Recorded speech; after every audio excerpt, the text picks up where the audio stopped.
두드러기, 건선, 습진, 접촉성 피부염, 아토피, 백반증, 원형 탈모 다 다른 질병으로 보이시죠? 실제로 질병의 출발은 같은 질환입니다. 피부 쪽에 있는 T세포 맥의 자가면역으로 질병의 출발이 동일합니다. 염증이 만성화돼서 정상적인 자기세포를 적으로 인식하고 공격을 해서 마스트셀, 바소필, 엔테로크로마틴 셀 이런 히스타민을 분비하는 세포를 주로 공격하면 만성 두드러기가 되고요. 각질세포를 적으로 인식해서 염증을 일으키고 반응을 한 다음에 코리네박테리움, 포도상구균, 연쇄상구균 이런 것들이 함께하면 가려움증 그리고 은백색 피부 각질이 떨어지는 건선이고요. 그 다음에 랑거한스 세포가 공격을 받아서 피부 염증을 일으키고 주로 황색 포도상구균이 살아서 아토피가 되는 거고요.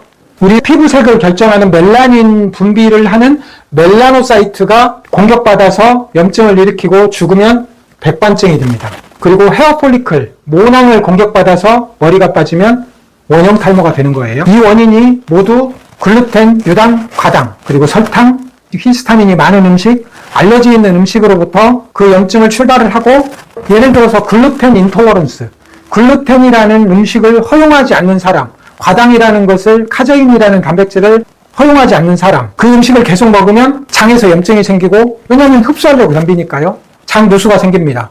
그러면 중금속, 환경호르몬, 바이러스, 박테리아 이런 것들이 들어오고 잠 못 자고 스트레스, 술 이런 것들에 의해서 미토콘드리아 기능부전에 빠지고 활성산소가 많이 생기고 염증이 시작됩니다. 내부에서 스스로 생기는 염증입니다. 그 염증이 계속 지속됩니다. 염증성 사이토카인, 각종 케모카인, 화학주성을 일으키는 각종 염증을 일으키는 물질들이 계속 분비되고 이제 서서히 정상적인 반응을 했던 음식에도 문제를 일으키기 시작합니다.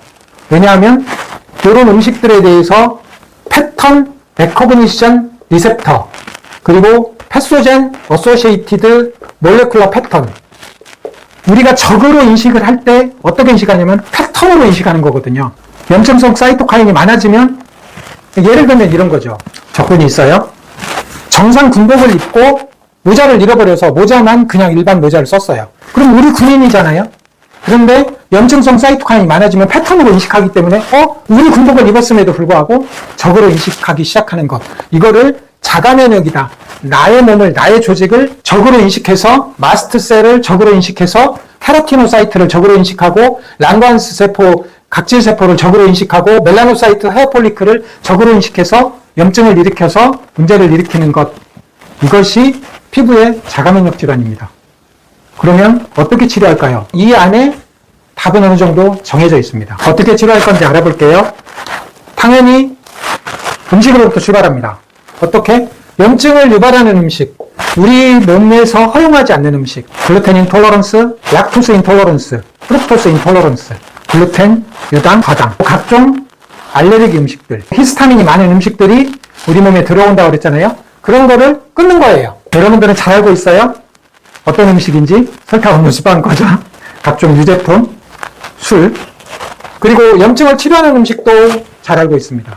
오메가3 지방, DHA, EPA, 견과류, 신이 인간에게 선물로 내려준 천연 야채, 한약재 이런 것들을 주로 먹어야죠. 문제가 생긴 세포가 기능을 하기 위해서는 비타민, 미네랄, 결핍, 불균형이 치료돼야 됩니다. 좋은 음식을 먹잖아요. 그러면 자연스럽게 회복해요. 심각한 증상이 있을 때는 비타민, 미네랄을 보충을 해야죠. 특히 비타민 D, 비타민 E, 비타민 C, 셀레늄, 아연, 코큐텐, 타우린 이런 것들을 보충을 해야죠. 그러면 세포가 기능을 하기 시작합니다. 그리고 셀프 이팅, 16시간 공복을 하면 이 음식으로부터 중금속으로, 환경호르몬으로, 박테리아, 바이러스, 술, 스트레스로 인해서 만들어진 각종 세포 찌꺼기, 염증물질, 염증성 사이토카인 이런 것들을 순식간에 우리 몸에서 에너지로 써버립니다. 미토콘드리아 기능이 좋아지고 염증이 경험적으로 보면 3주면 탁 멈춥니다. 질병의 진행이 멈추고 그때부터 진짜 치료인 거예요. 왜냐하면 염증이 멈추고 나면 우리 세포는 섬유화되거든요. 약간 딱딱해져요. 그거를 시너슨트 셀, 세포가 노화됐다. 시너슨트, 세포 주기를 멈췄다. 저는 좀비 세포다, 병든 세포다 이렇게 표현을 해요. 그런 것들을 정상으로 건강한 세포로 거듭나게 하는데 가장 좋은 것은 미토콘드리아 신생합성 운동입니다. 운동을 한 마지막 단계에서 조금만 더 힘들게 하면 미토콘드리아 신생합성이 됩니다. 그리고 미토콘드리아 신생합성을 자극하는 방법은 셀프 이팅, 굶어도 그렇게 됩니다. 미토콘드리아를 합성하는 한약재도 이 안에 다 들어있습니다. 이런 방법으로 한 달을 치료하면 염증이 가셔요. 3개월 정도를 치료하면 이제 세포가 서서히 정상화되기 시작해요. 6개월 정도 치료하면 경험적으로 보니까 백반증 같은 경우는 멜라노사이트, 멜라닌 세포에서 멜라닌이라고 하는 색소가 분비돼야 되는데 아무래도 그 숫자가 줄어들면 마지막 단계에서 해결이 안 되기는 하더라고요. 하지만 질병의 진행을 멈출 수 있습니다. 그리고 질병의 진행을 T셀 맥의 자가 면역을 멈춰야지, 멈추지 않으면 B세포 맥의 자가 면역까지 넘어갑니다. B세포는 항체를 만들어내는 거예요. 자가 항체를 만들어서 우리 몸의 전신을 떠돌고 그 자가 항체가 전신을 돌아요. 혈관을 따라서 관절에 침범하면 관절염이 되는 거고요. 뇌에 침범하면 다발성 경화증, 치매가 되는 겁니다. 굉장히 중요한 거예요. 피부에서 여러분한테 알려주고 있습니다. 이러이러한 증상으로 우리 몸 안에서 염증이 일어나고 있고 미토콘드리아가 기능을 하지 않고 있고 비타민, 미네랄이 결핍되어 있다라고 알려주는 거예요. 이런 질환이 있을 때 너무 슬퍼하지 마시고 건생병사 4가지 염증 유발 음식을 차단하고 염증을 치료하는 음식을 먹고 비타민, 미네랄 결핍 불균형을 치료하고 16시간 공복을 규칙적으로 서카디안 리듬에 맞춰서 월금, 월수금 이런 식으로 규칙적으로 하고 운동을 하시면 그 지독한 피부 자가 면역으로 인한 두드러기, 건선, 습진, 백반증, 원형 탈모까지 치료될 수 있습니다. 논문으로 조금만 추가해 볼게요. 백반증, 이렇게 심한 백반증이요. 정상 피부는 멜라노사이트에서 멜라닌 색소가 나오고 우리의 피부 색깔을 결정을 하죠. 그런데 이 멜라노사이트가 킬러 T세포 자가 면역으로 공격을 받으면 염증이 된다, 이런 뜻이고, 그런 것들은 활성산소가 주범이다, 이런 논문입니다.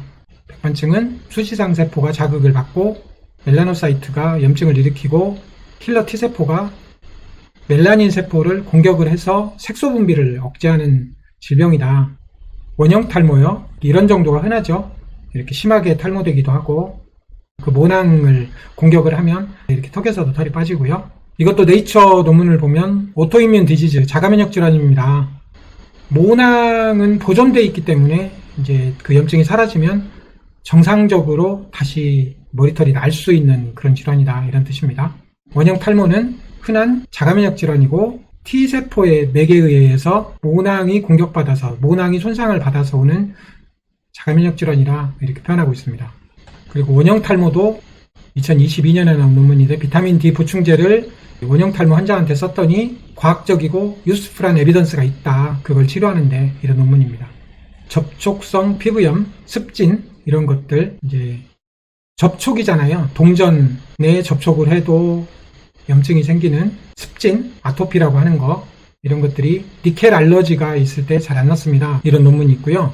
니켈 접촉은 이렇게 흔해요. 바디 피어싱, 장신구, 반지, 팔찌, 목걸이, 시계, 밴드, 지퍼, 브래지어, 후크, 허리띠, 벨트, 안경테, 동전, 휴대폰, 열쇠, 군용 인식표, 의료기기, 노트북, 전자담배, 이런 것들이 다 니켈 접촉의 흔한 원인이죠. 접촉성 피부염을 일으키는 원소 네이처에 나온 건데 한번 알아볼게요. 니켈, 코발트, 크롬, 팔라듐, 수은, 비소, 납, 아연, 금도 이런 것들을 일으킨다고 합니다. 그래서 금은 알러지가 없다고 생각하는데 금도 알러지가 있고요. 금속 알레르기, 아무래도 이런 여성 호르몬과 관련돼 가지고 여성들한테 17%, 남성 중에 3%가 니켈 알러지 반응이 있다, 이렇게 말하고요. 코발트, 크롬 이런 것들은 1 내지 3% 정도 접촉성 피부염을 일으킬 수 있다, 이런 뜻입니다. 니켈 중독은 이제 치매를 일으키는 원인이기도 해서 저한테 관심이 많은 건데요. 이 접촉성 피부염, 아토피 피부염 이런 것들이 우리가 흔히 접촉하는 니켈하고 연관이 돼 있다, 이런 거고요. 만약에 니켈 중독이 있다면 어떻게 할까요? 이유 없이 아플 때, 병원에서 진단을 못 내릴 때 중금속, 환경호르몬, 곰팡이 독소를 어떻게 해독할 것인가, 이거에 대한 자료가 여기 있으니까 이거 참고하시고요.